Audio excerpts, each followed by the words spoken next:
Assalamualaikum my dear students, welcome back to my channel Amjad Sadiq biology. आज हम second year biology के chapter chromosome और DNA से एक इम्पॉर्टेंट टॉपिक डिस्कस करेंगे, that is the gene expression. Gene expression it is also called central dogma और it is also called protein synthesis. आपको पता है कि हमारे बॉडी में जीन्स क्या करते हैं, वो एक उसको हमारे बॉडी के अंदर एक बेसिक मैकेनिज़्म है, बल्कि जितनी भी लिविंग ऑर्गेनिज्म है उसके बॉडी के अंदर एक बेसिक मैकेनिज़्म होता है कि वो जीन को रीड करते हैं और एक्सप्रेस करते हैं। जितनी भी लिविंग ऑर्गेनिज्म है उसमें एक बेसिक मैकेनिज़्म है कि वो जीन को रीड करते हैं और एक्सप्रेस करते हैं, और हम कहते हैं that is called central dogma.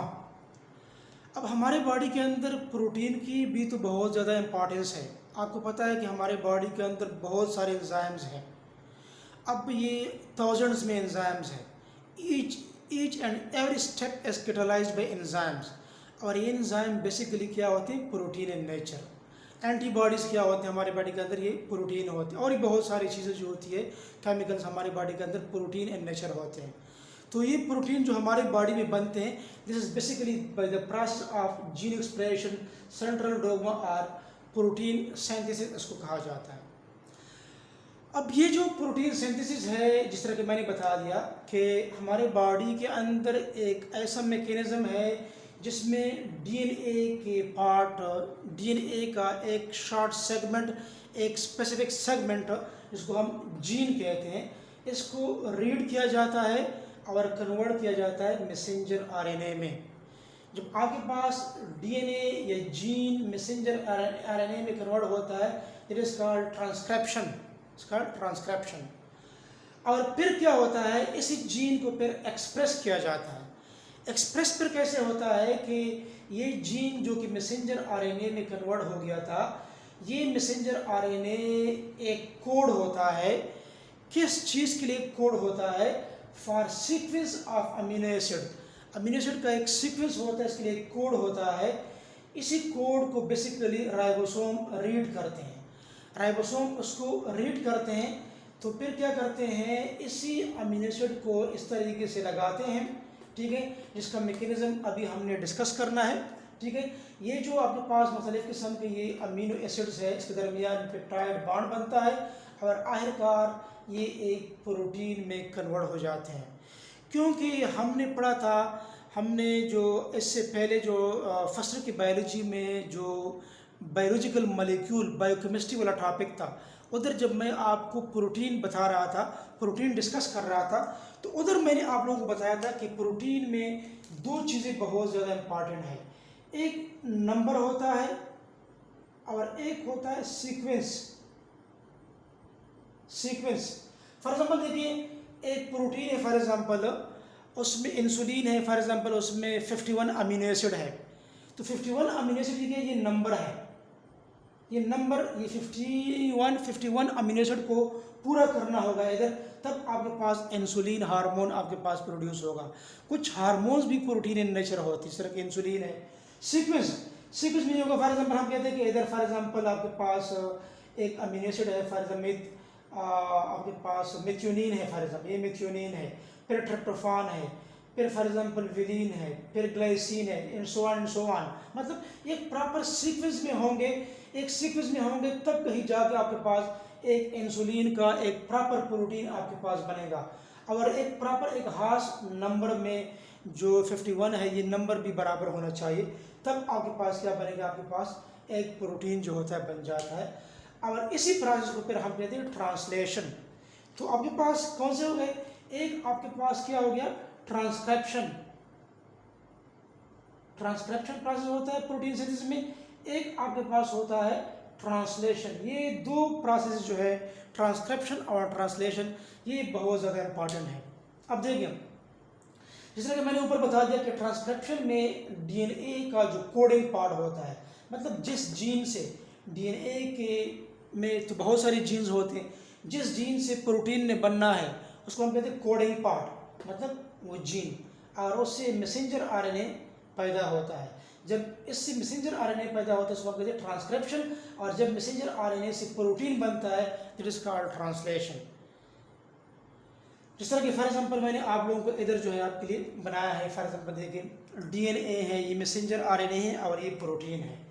अब देखिए आपके पास डीएनए जो होता है इससे क्या बनता है आपके पास, मतलब मेरा ये है कि आपके पास जो डीएनए है, फॉर एग्जांपल ये आपके पास डीएनए है, ये मैसेंजर आरएनए में कन्वर्ट होता है, this process is called transcription. और जब मैसेंजर आरएनए से प्रोटीन बनता है दिस कॉल्ड ट्रांसलेशन। तो जीन एक्सप्रेशन में, सेंट्रल डोग्मा और प्रोटीन सिंथेसिस में ये दो स्टेप्स बहुत ज़्यादा इंपॉर्टेंट है, ट्रांसक्रिप्शन और ट्रांसलेशन। ट्रांसक्रिप्शन क्या होता है, डीएनए से मैसेंजर आरएनए का बनना, और ट्रांसलेशन क्या होता है, मैसेंजर आरएनए से प्रोटीन का बनना। ठीक है। वैसे एक और चीज़ मैं आपको बताऊं कि जब डीएनए से डीएनए बनता है this process is called replication. ये मैंने आपको वैसे आपके इन्फॉर्मेशन के लिए बता दिया, जब डीएनए से डीएनए बनता है रेप्लिकेशन, डीएनए से messenger RNA transcription, messenger RNA से प्रोटीन ट्रांसलेशन। अब देखिए इधर मैंने इसका डायग्राम आपके लिए बनाया है, डायग्राम की मदद से। फॉर एग्जांपल देखिए आपके पास है डीएनए, ये मैंने एक डीएनए लिया है, फॉर एग्जांपल ये डीएनए डबल स्ट्रैंडेड डीएनए है। अब देखें ट्रांसक्रिप्शन के नतीजे में क्या पैदा हो जाता है, इससे मैसेंजर आरएनए। आप लोगों को मैंने बताया था कि मैसेंजर आरएनए पर ट्रिपलेट ऑफ नाइट्रोजनस बेसिस होते हैं। इसी ट्रिपलेट ऑफ नाइट्रोजनस बेसिस को हम क्या कहते हैं, कोडान। मैं आपको ये जो आपके पास सेल स्ट्रक्चर एंड फंक्शन है, उधर जब मैं आपको राइबोसोम पढ़ा रहा था उधर मैंने आपको ये कोडान, एंटीकोडान और साथ साथ जेनेटिक कोड के बारे में डिटेल से मैंने आपको बताया था। आप chapter number 1 cell structure and function में जाकर राइबोसोम को देखिए, प्लेलिस्ट में चले जाएं, उधर ये लेक्चर रिकॉर्ड है। मैं आपको दोबारा थोड़ा सा आपको मेमोराइज करवाऊं कि डीएनए, फॉर एग्जांपल ये डीएनए जो है, डीएनए पर जो जीन्स होते हैं ना, जो जीन्स, उसको हम कहते हैं जेनेटिक कोड। और जो मैसेंजर आरएनए पर ट्रिपलेट ऑफ नाइट्रोजनस बेसिस है इसको हम कहते हैं कोडान। ठीक है। और जो आपके पास ट्रांसफर आरएनए होता है, ट्रांसफर आरएनए पर जो आपके पास ट्रिपलेट ऑफ नाइट्रोजनस बेसिस होते हैं इसको हम क्या कहते हैं, एंटी कोडान। तो डीएनए पर ट्रिपलेट ऑफ नाइट्रोजनस बेसिस को क्या कहते हैं, इसको genetic code. Codon triplet of nitrogenous bases on messenger RNA, anticodon triplet of nitrogenous bases on transfer RNA, it is called the anticodon. तो होप कि आपको जेनेटिक कोड या कोड, कोडान और एंटीकोडान के बारे में समझ आया होगा। तो देखिए, तो डीएनए से मैसेंजर आरएनए बन जाता है, और मैसेंजर आरएनए से ये प्रोटीन, ये अमीनो एसिड है, ये अमीनो एसिड ये ब्लैक में ये पेप्टाइड बॉन्ड की मदद से आपस में जुड़ जाते हैं, और इससे क्या बन जाता है, एक प्रोटीन आपके पास बन जाता है। ये स्पेशली जब प्रोटीन बनता है, ठीक है। अब मैसेंजर आरएनए तो आपके पास यूकैरियोट्स में न्यूक्लियस के अंदर बनता है, और प्रोकैरियोट्स में तो प्रॉपर न्यूक्लियस होता नहीं है, न्यूक्लियर मेम्ब्रेन होता नहीं है। ठीक है। फौरन जो ही मैसेंजर आरएनए बनता है, ट्रांसक्रिप्शन से फौरन ट्रांसलेशन ही होता है। बट जो यूकैरियोटिक सेल होते हैं उसमें क्या होता है, उसमें जब डीएनए से मैसेंजर आरएनए बनता है विद इन द न्यूक्लियस के अंदर, फॉर एग्जांपल ये आपके पास, अगर मैं आपको बताऊं कि फॉर एग्जांपल ये आपके पास एक सेल है, for example this is a cell के अंदर न्यूक्लियस होता है, न्यूक्लियस के अंदर क्रोमोसोम डीएनए होता है। ठीक है। जब यूकैरियोटिक में न्यूक्लियस के अंदर डीएनए से मैसेंजर आरएनए बन जाता है, फॉर एग्जांपल देखिए ये मैसेंजर आरएनए है, ये अंदर बन गया। अब फिर ये न्यूक्लियर पोर की मदद से फिर क्या हो जाता है, ये साइटोप्लाज्म में आता है, ये मैसेंजर आरएनए है। तो इसको यूकैरियोट्स में इसी मैसेंजर आरएनए को साइटोप्लाज्म के आने के लिए एक लॉन्ग डिस्टेंस तय करना पड़ता है। ठीक है। जबकि प्रोकैरियोट्स में डायरेक्टली ट्रांसक्रिप्शन और ट्रांसलेशन होता है। ये भी एमसीक्यूज में आते हैं, this is for your information. अब ये जो मैसेंजर आरएनए है बेसिकली जब ये साइटोप्लाज्म में आता है तो ये राइबोसोम के दो यूनिट होते हैं, स्मॉलर सब यूनिट और लार्जर सब यूनिट। तो ये बेसिकली ये जो आपके पास मैसेंजर आरएनए है ये इसी राइबोसोम के साथ इस तरीके से अटैच हुआ होता है। ये मेरे पास मैसेंजर आरएनए है, इस पर ट्रिपलेट ऑफ नाइट्रोजनस बेसिस होते हैं। इसी कोड के मुताबिक ट्रांसफर आरएनए पर एक एंटी कोड होता है और वो एक स्पेसिफिक अमीनो एसिड को इधर लाता है, पहले वन को, दूसरे को, तीसरे को, जो हम आगे इंशाल्लाह पढ़ेंगे ट्रांसलेशन में। अब देखिए ये जो आपके पास जीन एक्सप्रेशन है इसमें फर्स्ट पार्ट हमने बेसिकली शुरू किया है ट्रांसक्रिप्शन को। इसी लेक्चर में हम ट्रांसक्रिप्शन के बारे में हम पढ़ेंगे कि डीएनए से मैसेंजर आरएनए का प्रोड्यूस होना, ये ट्रांसक्रिप्शन है। अब ट्रांसक्रिप्शन जो होता है, ये 3 स्टेप्स इसके होते हैं: initiation phase, elongation phase and termination phase. ठीक है, ये इसको हम 1 बाय 1 पढ़ेंगे। इसके अलावा इसी प्रोसेस के लिए रिक्वायर्ड क्या है? डीएनए, और डीएनए में एक प्रॉपर जीन रिक्वायर्ड होगा। एंजाइम आरएनए पॉलीमरेज एंजाइम जो होगा ये रिक्वायर्ड होगा। इससे पहले जो आप लोगों ने डीएनए रिप्लिकेशन पढ़ा था, उधर आपके पास डीएनए पॉलीमरेज एंजाइम था, जबकि इसी जीन एक्सप्रेशन में आपके पास आरएनए पॉलीमरेज एंजाइम जो होता है ये रिक्वायर्ड होता है। और ये आरएनए पॉलीमरेज एंजाइम जो होता है ये भी डीएनए पॉलीमरेज की तरह क्या करता है? 3 एंड के साथ न्यूक्लियोटाइड को अटैच करता है। जो पेंटोज शुगर का जो कार्बन नंबर 3 पर जो OH ग्रुप होता है उसके साथ क्या करता है? न्यूक्लियोटाइड को अटैच करता है। और ये डीएनए रिप्लिकेशन में भी इस तरह था जो डीएनए पॉलीमरेज कर रहा था। अब ये जो आरएनए पॉलीमरेज है बेसिकली ये क्या करता है? ये खुद बहुत डीएनए की जो डबल स्ट्रैंड्स हैं, जो इस तरह इधर जो आपको डायग्राम में दिखाया गया है कि ये डबल स्ट्रैंडेड डीएनए को अनकाइल्ड किया गया है, अनवेंड किया गया है। ये एक्टिविटी जो होती है ये आरएनए पॉलीमरेज खुद परफॉर्म करती है। पॉलीमरेज चेन भी बनाता है, अनवाइंडिंग भी करता है। जबकि आपके पास जो डीएनए रिप्लिकेशन का प्रोसेस था उधर आपके पास गायरेज एंजाइम था, टोपोआइसोमेरेज, जो हेलिकल डीएनए को लेडर लाइक में कन्वर्ट कर रहा था। और लेडर लाइक में जो बेस पेयर थे उसके लिए एक और एंजाइम था हेलिकेज, जो बेस पेयर को रिमूव कर रहा था। तो उधर 2 किस्म के एंजाइम इन्वॉल्व थे, गायरेज जिसको टोपोआइसोमेरेज कहा जाता था और एक हेलिकेज था। ये हम डीएनए रिप्लिकेशन की बात कर रहे हैं। जबकि आपके पास जीन एक्सप्रेशन का जो टॉपिक है उसमें आरएनए पॉलीमरेज ये एक्टिविटी जो होती है ये खुद बहुत परफॉर्म करती है।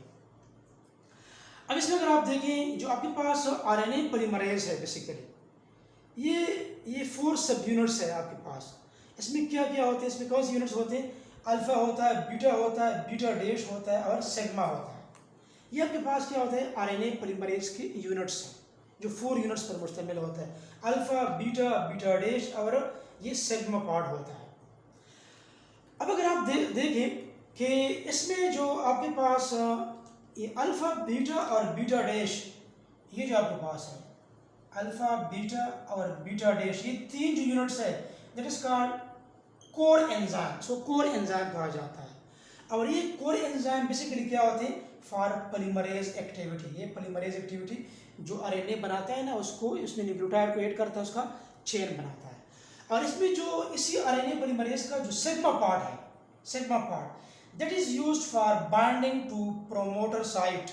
अब डीएनए में एक प्रोमोटर साइट होता है, हम इधर डिस्कस करेंगे कि प्रोमोटर साइट क्या होता है। प्रोमोटर साइट के साथ जो बाइंडिंग है इसी आरएनए पॉलीमरेज का, वो सिग्मा फैक्टर का पार्ट होता है, सिग्मा यूनिट का पार्ट होता है। ये जस्ट इस तरह है कि ये इसी आरएनए पॉलीमरेज के आइज हैं, उसके आंखें हैं कि ये उसको देख सकता है कि अभी ये रीजन जो है ये प्रोमोटर रीजन है। ठीक है, प्रोमोटर रीजन क्या होता है will discuss in the coming lecture, जो अभी हम डिस्कस कर रहे हैं इसके बाद आ रहा है। इसके अलावा जो आपके पास यूकैरियोटिक आपके पास जो सेल होता है उसमें 3 किस्म के एंजाइम होते हैं आरएनए के। एक आरएनए पॉलीमरेज फर्स्ट होता है, एक दूसरा आरएनए पॉलीमरेज सेकंड होता है, तीसरा आरएनए पॉलीमरेज थर्ड होता है। ठीक है, अब RNA polymerase first ribosomal RNA बनाता है, RNA polymerase second messenger RNA बनाता है, RNA polymerase third transfer RNA बनाता है। इसका जीन एक्सप्रेशन में, प्रोटीन सिंथेसिस में अपना एक रोल होता है, विल डिस्कस। और जो आपके पास प्रोकैरियोट्स होते हैं उसमें 1 टाइप ऑफ आरएनए पॉलीमरेज होते हैं। प्रोकैरियोटिक्स में बैक्टीरिया वगैरह जो होते हैं उसमें 1 टाइप ऑफ आरएनए पॉलीमरेज होता है। तो ये सारी चीज़ें जो मैंने आपको बता दिए, ये सारी चीज़ें जो है ये एमसीक्यूज पॉइंट ऑफ व्यू से ये बहुत ज़्यादा इंपॉर्टेंट है। ठीक है, अभी ये वीडियो चूँकि बहुत ज़्यादा लेंथी होती जा रही है तो मैं इसको पार्ट फर्स्ट पर ख़त्म करता हूँ। अभी इसका जो दूसरा पार्ट है इनिशिएशन, उसको मैं पार्ट सेकंड का नाम देता हूँ। ठीक है, तो इसके बाद फिर ये अभी जो कमिंग लेक्चर है वो आपके पास मैकेनिज्म शुरू होगा आपके पास ट्रांसक्रिप्शन का। कि ट्रांसक्रिप्शन में पहले क्या होता है? इनिशिएशन, और फिर एलंगेशन और फिर टर्मिनेशन। तो हमने इनिशिएशन से हमने स्टार्ट करना होगा, ठीक है। आपको ये थोड़ा सा मैंने इंट्रोडक्शन बता दिया जीन एक्सप्रेशन का, आगे इसको प्रोसीड करते हैं नेक्स्ट वीडियो लेक्चर में। उम्मीद है आपको समझ आया होगा, ठीक है। अभी इसी वीडियो को इधर ख़त्म करते हैं, नेक्स्ट पार्ट की तरफ जाते हैं। अल्लाह हाफिज़।